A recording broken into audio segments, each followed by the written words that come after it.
pastor Eliel. O pastor Eliel convocou ele para estar acompanhando ele em uma outra congregação e por isso hoje ele está ausente. Mas, todavia, eu assumo essa responsabilidade a partir de agora e gostaria que os irmãos abrissem as nossas Bíblias no livro de Neemias, capítulo de número 8. Neemias, capítulo de número 8.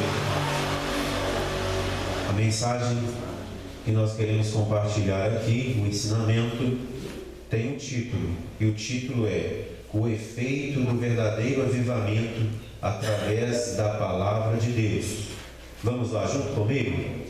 O efeito do verdadeiro avivamento através da Palavra de Deus. Aleluia. Neemias, capítulo de número 8, versículo de número 1, vamos ler até o versículo de número 8, diz assim: E chegado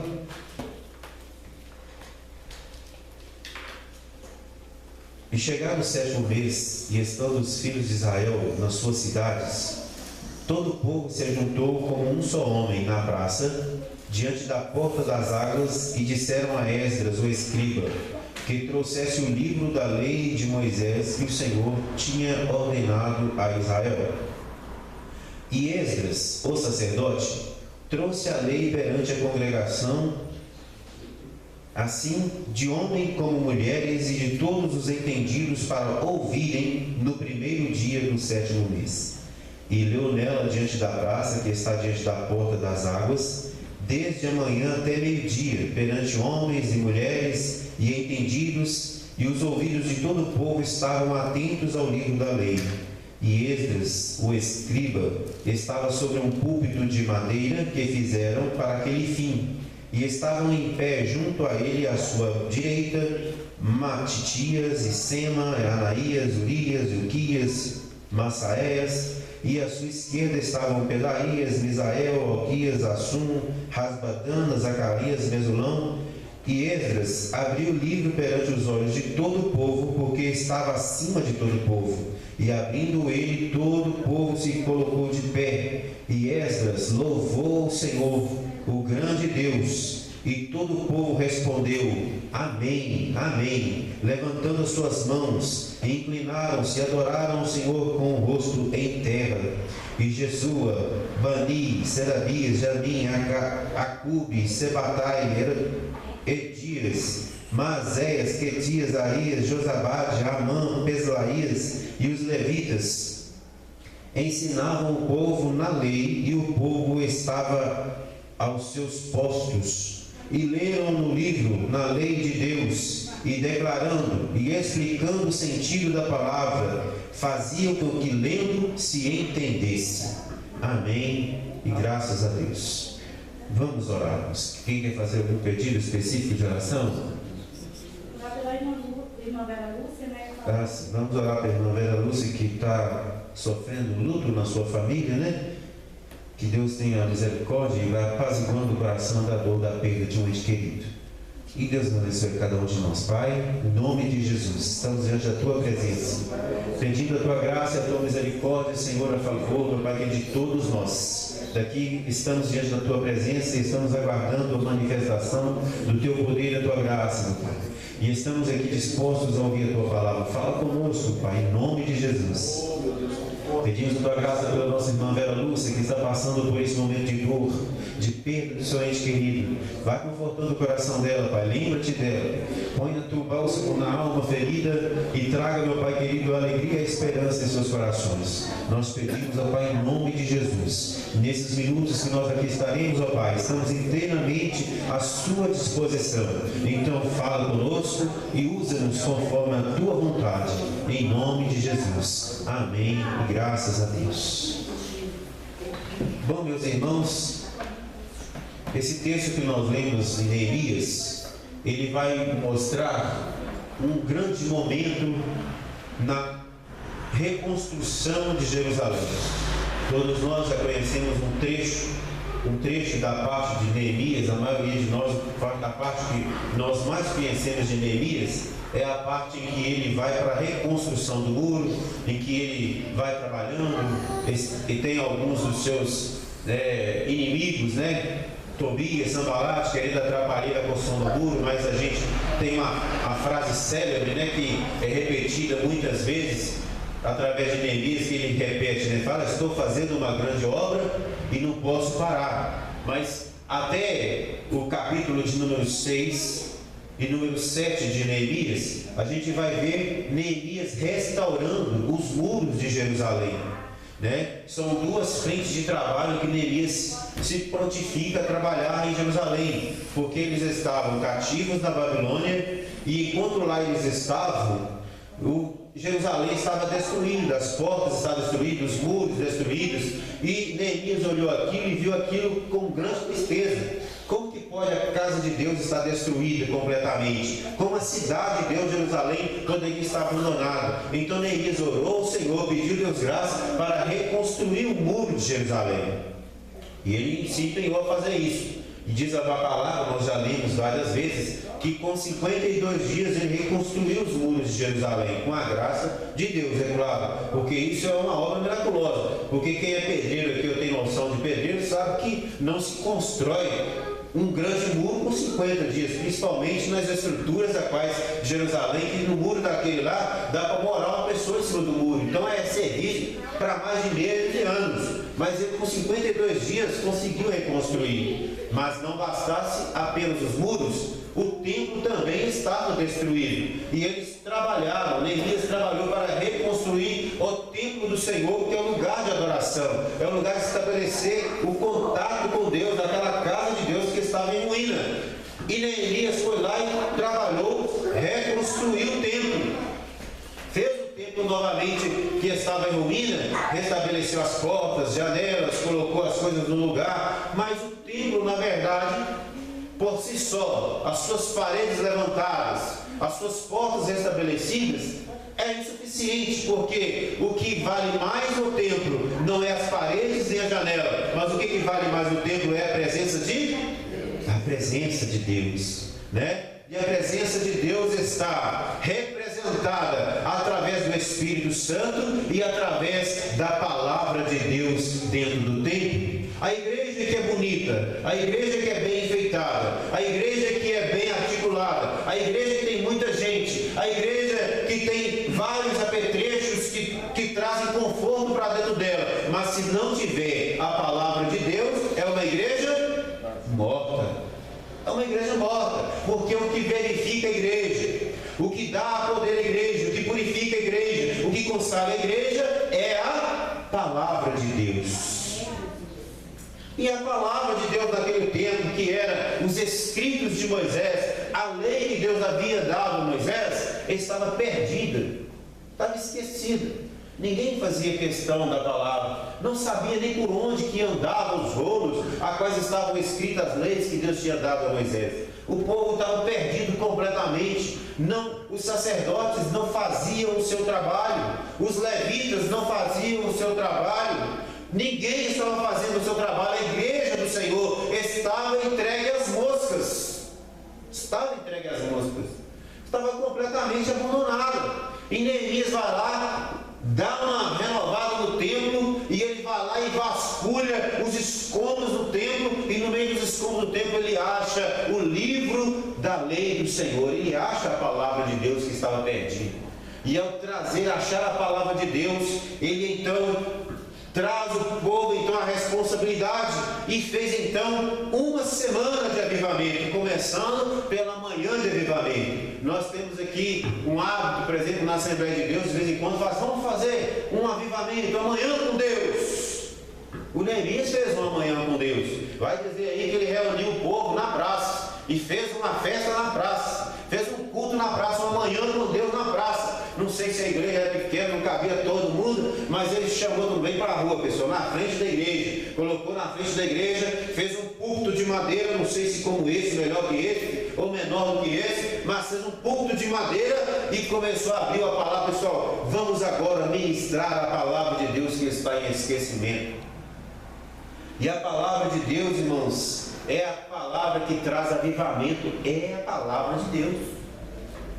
A igreja que não compartilha, irmão, a palavra de Deus, que fica inventando moda, fica inventando jeito de atrair pessoas, mas não atrai pela palavra de Deus, pode até motivar as pessoas. Pode até motivar. Muitas pessoas até são atraídas. Quantas vezes nós vemos em muitas e muitas igrejas que está cheio de pessoas, mas muitas pessoas entram e saem, mas não tem mudança de vida. Por que não tem mudança de vida? Porque às vezes a palavra é motivacional, mas não é a palavra de Deus que purifica a alma. Não é a palavra de Deus. E Neemias, peraí, só vem aqui. Neemias, o reconstrutor, mas ele não tinha essa função. Ele então chama Esdras é o sacerdote. Esdras assume a sua posição. Vem aqui e ministra a palavra de Deus para esse povo que está precisando. E então Esdras sobe naquele púlpito e começa a ministrar a palavra. A palavra, o texto que nós lemos vai dizer que ele começa a ensinar para homens, para mulheres, para crianças e para qualquer pessoa que fosse entendido. O que é entendido? Pessoa que ouve e consegue compreender. Consegue compreender. Que para ouvir e para entender o que está sendo dito. Porque para muitos, às vezes, a palavra é ensinada. Quantas vezes a palavra é ensinada nesse culto, em vários cultos, em tantos lugares, mas as pessoas ouvem a palavra aqui, saem por aqui. Quando às vezes chega ali naquele portão ali, qual foi a palavra que foi ministrada hoje, fulano? Não sei. Porque não assimila nada, não entende nada. Quantas pessoas às vezes ficam 2 horas assistindo um filme e você pergunta para ela, fala para mim o resumo do filme, ele consegue falar os detalhes do filme, fala os detalhes da novela, do episódio da novela que passou, consegue falar do jogo que aconteceu, dos detalhes do jogo, mas se você fala um pouquinho da palavra de Deus que foi pregada hoje, não consegue. Não consegue, porque às vezes não está colocando o ouvido para ouvir a palavra de Deus. E a palavra do Senhor fala assim: quem tem ouvidos, ouça o que o Espírito diz às igrejas. Porque o Espírito Santo não tem parado de ensinar a igreja. Não tem parado de dar a sua palavra, de exortação, a sua palavra de esperança, sua palavra de consolo, a sua palavra de repreensão. Para quê? Para que o homem de Deus seja plenamente instruído para toda boa obra. Aleluia! E aqui ele começa a ensinar a palavra, e vai ensinando, e vai ensinando, e vai ensinando, e vai dizer o texto, irmãos, no versículo de número 8, versículo 10 aí, capítulo 8, versículo 10, todos que abriram o livro de Neemias continuam com ele aberto, porque no capítulo 8, versículo 10, vocês vão perceber aí, que o povo, ouvindo a palavra sendo pregada, começou um chororô tremendo no meio do povo. Enquanto Esdras pregava a palavra e ensinava a palavra que estava no livro do Senhor, o povo começou a ouvir, compreender a palavra e começou a chorar. Todo mundo começou a chorar, começou a brotar arrependimento dentro do coração daquelas pessoas ao ouvir a explanação da palavra de Deus. As pessoas começaram a chorar. Neemias, juntamente com os demais sacerdotes, estavam ali: pessoal, para de chorar aí, não fica chorando assim não, porque hoje é dia de alegria. Mas como se conter diante da palavra, do poder da palavra do Senhor? Porque a palavra do Senhor causa contrição, causa arrependimento, causa um mau jeito. Quando nós somos confrontados com a palavra de Deus, ela causa mau jeito em nós. Eu me lembro, irmãos, muito bem, quando eu voltei para Jesus, quando eu recebi a Jesus no meu coração, que eu levantei a minha mão, mas na verdade eu não aceitei mesmo Jesus por conta da palavra, mas aceitei por conta de uma moça, e a minha conduta com ela não era das melhores. Mas assim que eu fiz a decisão de aceitar a Jesus, isso no dia 13 de setembro de 1999, que no dia 14 eu fui e comprei uma Bíblia, e eu comecei a ler a Bíblia de verdade, comecei a ler a Bíblia. E quando eu fui lendo a Bíblia, eu comecei pelo livro de Efésios, e quando eu ia lendo a palavra de Deus, eu ia sentindo vergonha de mim. Vergonha? Como é que eu posso falar que eu sou crente, sendo que eu faço isso e isso, e a palavra que eu estava lendo estava me confrontando. A palavra que eu estava lendo, ela estava vindo como uma ponta de lança aguda contra mim, e eu estava sentindo vergonha de mim. Porque a palavra de Deus produz isso. Eu gostaria que alguém abrisse a Bíblia no livro de 2 Coríntios, capítulo 7, e versículo de número 10, por gentileza. Rapidinho.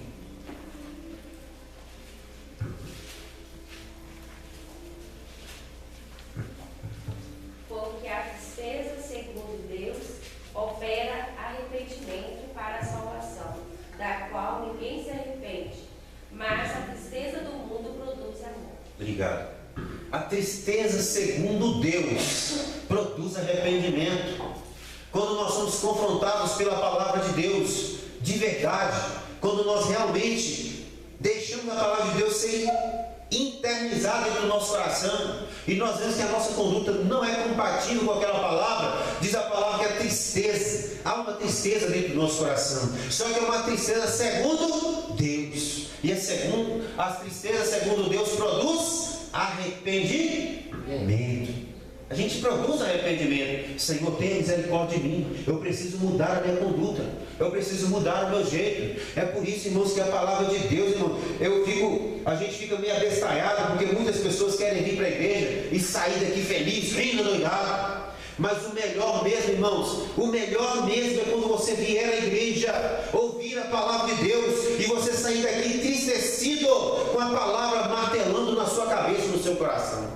Porque vai te produzir tristeza, e essa tristeza, segundo Deus, produz arrependimento, e o arrependimento produz vida. Mas a própria Bíblia vai dizer, que a irmã Luciana acabou de ler, que a tristeza, segundo o mundo, produz morte. São lá, as pessoas vão indo nos seus pecados, vão caminhando nos seus pecados, desmerecendo a palavra de Deus, não levando em consideração a voz do Senhor, até que se estrepam, e aí vem a tristeza. Depois da tristeza vem depressão, vem desejo de suicídio. Por quê? Porque a tristeza, segundo o mundo, produz é morte, mas a palavra de Deus produz vida. Aleluia, louvado seja o nome do Senhor. E aqui essas pessoas que haviam esquecido da palavra, foram então agora entregues pela palavra, e eles começaram a chorar.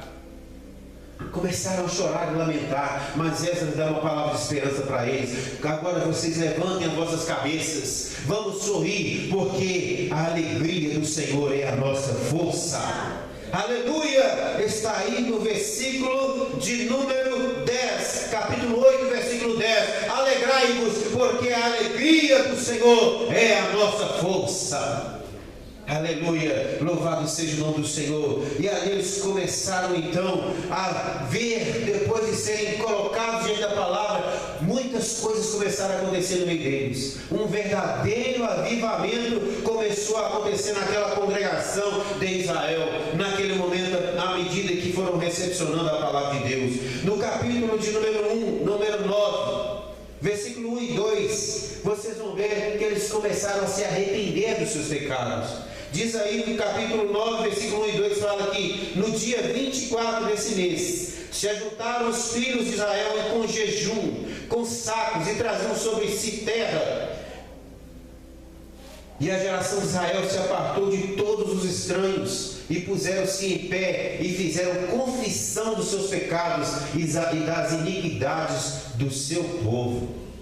Olha aí, depois que foram confrontados diante da palavra, depois que Esdras se coloca diante da palavra do Senhor, há então um arrependimento genuíno e coletivo naquela congregação.